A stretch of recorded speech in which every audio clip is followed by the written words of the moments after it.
Meanwhile, a young activist from Tanzania who attended the summit right here in Nairobi has her take on her expectations out of the summit as the continent now prepares for the COP28 summit later in the year in the UAE. Listen in. Okay, so when it comes to climate change, we also know the statistics by the United Nations that women are mostly affected by climate change. This is because to the gender roles that we have in our communities. And when it comes to the impacts of climate change, let's say floods, lack of enough water, women are the ones who take the responsibilities from family levels to communities level. So when it comes to such kind of challenges, it's obvious that we women are the ones who are going to be highly affected, going longer distances to fetch water, and along the ways, women meet a lot of challenges, young ladies meet a lot of challenges, which sometimes they inhibit them from getting quality education and other gender violences events. So when it comes to climate change, it's very important for women inclusion in spaces, in decision-making sessions, and also when it comes to supporting them, it is very important if we need significant actions and if we need to amplify actions, we need to give spaces and chances to a lot of women. We know how women powerful are when it comes to convincing the community, when it comes to educating the communities. So once women are given more spaces, more chances to amplify their voices, to amplify their actions, I believe that Africa is going to be a very better place and we are going to reduce and minimize the impacts that are associated by climate change. What are some of the challenges you see the young people face, and what solution would you really like to see? We've talked about the problems, but of course there are solutions that this summit is going to come out with. Tell us about that.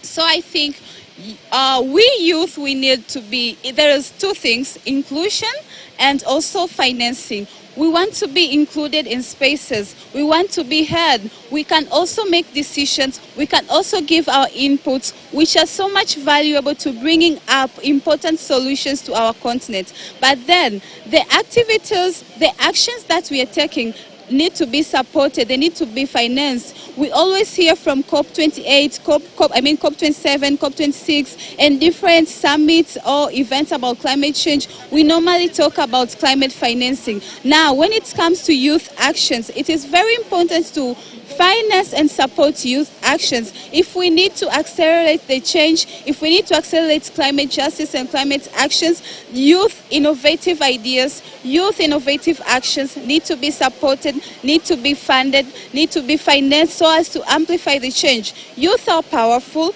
youth have different innovative ideas. We normally say youth are for the future, but I can say youth are for now and for the future. The future generations depends on the power of the youth of today. So we have to be supported, we have to be financed, and we have to be included in different spaces. We have to be part of the decision, part of the input sessions, so we can bring up a better Africa and help up to speed up the climate action and climate justice.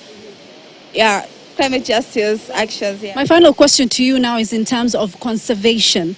How is the status of conservation in Tanzania, and what are some of the challenges that you're facing at the moment?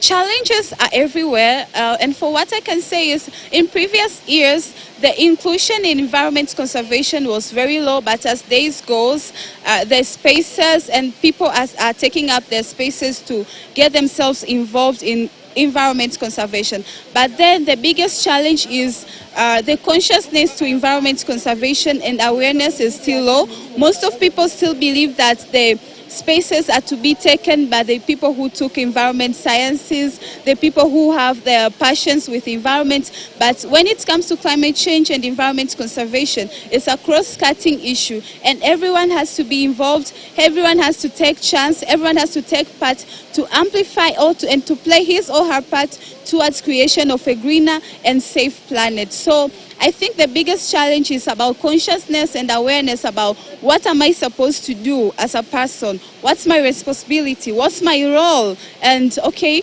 apart from that, the other issue is awareness on what's really happening in environment. You know, you can't solve something you don't know anything about it. So people have to be capacitated, people have to be contented, people have to be given enough awareness and education about environment conservation and climate change so as to increase the inclusion. And we climate advocates, we environment conservation advocates, we keep up increasing our efforts toward educating the community so we can increase a number of people will be taking part in environment conservation. Mind you, the more people who will be taking spaces in environment conservation, it's the more we'll be increasing and amplifying environment conservation. And as we conserve the environment, as we increase the actions of environment conservation, we more amplify climate action as well. So environment conservation and climate change, they go parallel, and they both need to be given enough attention